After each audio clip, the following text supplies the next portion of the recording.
ఇక్కడ ఈ ఆలయాన్ని చేయాలి, అభివృద్ధి ఎట్లా చేయాలి, కాంగ్రెస్ పార్టీ టూరిజం డెవలప్మెంట్ ఈ బాసరా కూడా ఈ ప్రాంతంలో ఒక కీలకమైన స్థలము. దీన్ని మంచిగా టూరిజం హబ్ చేయాలని కూడా వారి ఆలోచన. మీరందరూ కూడా కోరినట్టు ఇతర ఘాట్స్ కూడా దీన్ని డెవలప్ చేసే అవసరం ఉంది. డెఫినెట్లీ మంత్రి గారు నిర్ణయం తీసుకుంటారు. మీ అందరికీ తెలుసు, కాంగ్రెస్ ప్రభుత్వం వచ్చిన తర్వాత కాంగ్రెస్ పాలనలో ఒక ప్రజాపాలన గ్యారంటీ కార్డ్ ఏదైతే ఇచ్చినారో 200 యూనిట్లు, మన మహిళలకు ఫ్రీ బస్ ట్రావెల్, 500 రూపాయల గ్యాస్ సిలిండర్, మన రాజీవ్ ఆరోగ్య స్కీమ్ కింద 10 లక్షల రూపాయలు, దాంతో పాటు ఇందిరమ్మ ఇల్లు మీరందరూ చూస్తున్నారు. గ్రామంలో అందరూ కూడా సంతోషిస్తున్నారు. ఒక్కొక్క నియోజకవర్గంలో 3000 ఇళ్ళు ఇవ్వడం జరిగింది. దాంతో పాటు సన్న బియ్యము 3500 సన్న బియ్యము. ఇప్పుడు రైతు భరోసా కూడా రైతులకు అన్ని చోట్ల కూడా రైతు భరోసా ఇవ్వడం.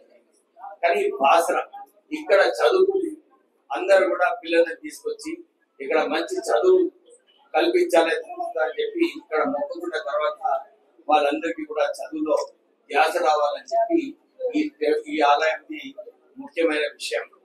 రాష్ట్ర ప్రభుత్వం కూడా విద్యారంగంలో అన్ని చోట్ల కూడా ఇంటిగ్రేటెడ్ స్కూల్స్ పెట్టాలి.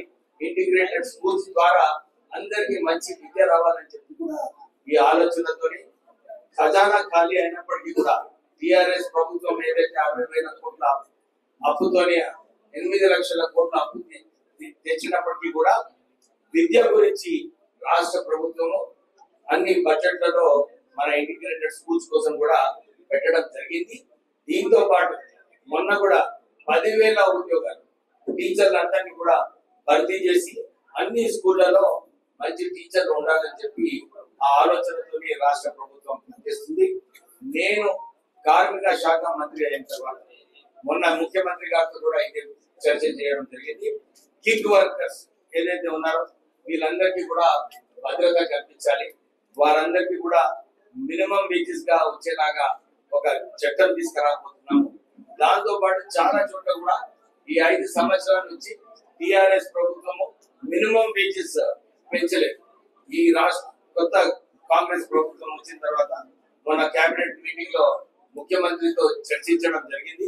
వారి కూడా ఆలోచన ఉంది మినిమం వేజెస్ పెంచాలి. ఎందుకంటే ధరలన్నీ కూడా పెరిగిపోతున్నాయి, మినిమం వేజెస్ పెంచితే బాగుంటుందని చెప్పి వారి ఆలోచన. దాని ప్రకారంగానే త్వరలోనే మినిమం వేజెస్ కూడా మన రాష్ట్రంలో పెరిగిపోతున్నాయి. ఇక్కడ ఎవరైతే డైలీ రిలేటెడ్ ఎంప్లాయీస్ ఉన్నారో వాళ్ళందరికీ కూడా ఈ చట్టం ఈ అనౌన్స్మెంట్ తర్వాత వారికి కూడా లాభం. కాంగ్రెస్ ప్రభుత్వం అన్ని రంగాలలో ప్రజలకు ఏదైతే ఉపయోగం ఉంటుందో అవన్నీ కూడా వారు పనిచేస్తున్నారు. ఇక్కడ మా బీజేపీ ఎంపీ ఎమ్మెల్యే గారు ఉన్నారు. మంత్రి గారు కోరినట్టు మాకు కూడా ఎండోమెంట్ డిపార్ట్మెంట్ కి మంత్రి గారు కోరినట్టు 1,000 కోట్ల రూపాయలు మీరు తీసుకొస్తే బాగుంటుంది. ఇంకా వచ్చే పుష్కరాలలో అన్ని చోట్ల గోదావరిలో ఎక్కడైతే నిధులు అవసరమో మేము మా ఎంపీ గారిని కోరుతున్నాము. మా ఎంపీ గారిని కోరుతాను ఇంకా ఎక్కువ నిధులు ఇక్కడ తీసుకురావాలని. Thank you. 100 గదుల చౌటరీ ఏదైతే ఉందో గత ప్రభుత్వం నిర్మించినా కూడా దాన్ని తుది మెరుగులు ఇవ్వకపోవడం వలన అది ఓపెనింగ్ చేసుకోలేకపోయాము. దానికి ఈ రోజు 9 కోట్ల రూపాయలతోటి మరమ్మతులు చేపించి ఈరోజు అది ప్రజలకు అంకితం చేస్తూ దాన్ని ఓపెనింగ్ చేయడం మరి చాలా సంతోషంగా ఉంది. దాంతో పాటుగా 3,48,00,000తోటి ఈ ఈవో బిల్డింగ్ ని కూడా ఈరోజు పూర్తి చేసుకొని దాన్ని కూడా ప్రారంభించుకోవడం జరిగింది. అదే విధంగా మా డిపార్ట్మెంట్ ఎండోమెంట్ నుంచి కమిషనర్ గారు టాయిలెట్స్ కూడా మంజూరు చేస్తూ 40 లక్షల రూపాయలను కూడా జియో విడుదల చేయడం జరిగింది.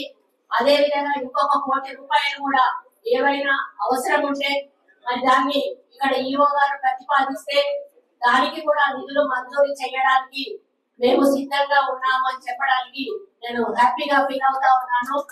మరి బాసరా అంటే ఒక మహా పుణ్యక్షేత్రము.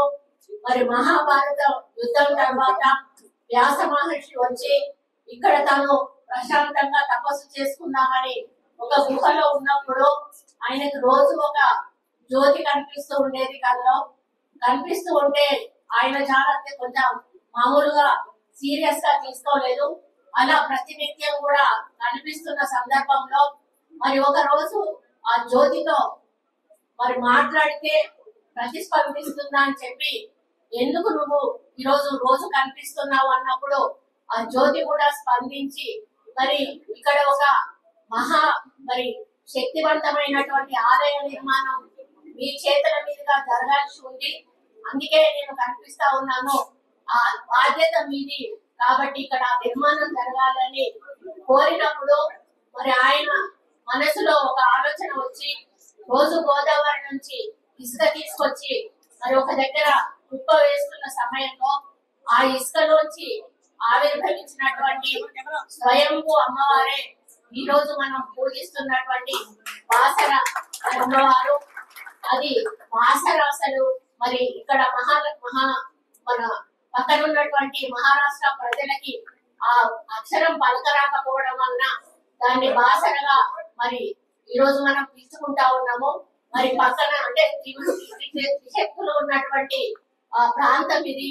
మరి లక్ష్మీదేవి, సరస్వతి, మరి శక్తి స్వరూపిణి అయినటువంటి కాళీమాత ఈ ముగ్గురు ఉండడం వలన ఈ ప్రాంతానికి ఇంకా పవర్ ఎక్కువగా ఉంటుంది. అంటే చదువు అనేది మనకు ప్రాముఖ్యం, లక్ష్మి అనేది మనకు జీవితంలో అవసరం, అదే విధంగా మనకు శక్తి అందించేది మరి కాళీ అమ్మవారి, 3 అమ్మవార్లు కూడా ఇక్కడ ఉండడం వలన ఈ యొక్క మరి ప్రాంతానికి చాలా పెద్ద ఎత్తున భక్తులు రావడం వస్తూ వాళ్ళు ఎప్పుడైతే అమ్మవారు వేశారో వాళ్ళు వచ్చినప్పుడు ఒక సిరాబుద్ధి, ఒక పెన్ను, సరస్వతి కదా చదువుల తల్లి అని చెప్పి అలా పెట్టడం ఆనవాయితీగా మారి ఆ తర్వాత ఇక్కడ అక్షరాభ్యాసం స్టార్ట్ చేయడం జరిగింది.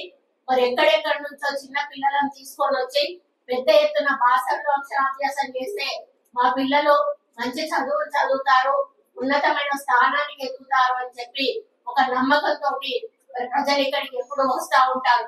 మరి పోయిన ప్రభుత్వం 10 సంవత్సరాల కాలంలో ఒక యాదగిరి గుట్ట నిర్మాణం తప్పితే ఏ ఒక్క టెంపుల్ కూడా పట్టించుకోలేదు అని చెప్పేది మరి నేను వాస్తవాలు చెప్తా ఉన్నాను.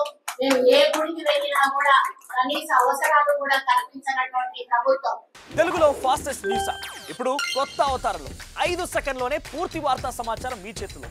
సోషల్ మీడియా ట్రెండ్స్ మీ కళ్ళ ముందుకే live TV and voice search options తో ఇప్పుడే డౌన్లోడ్ చేయండి. యాప్ లింక్ డిస్క్రిప్షన్ లో ఉంది.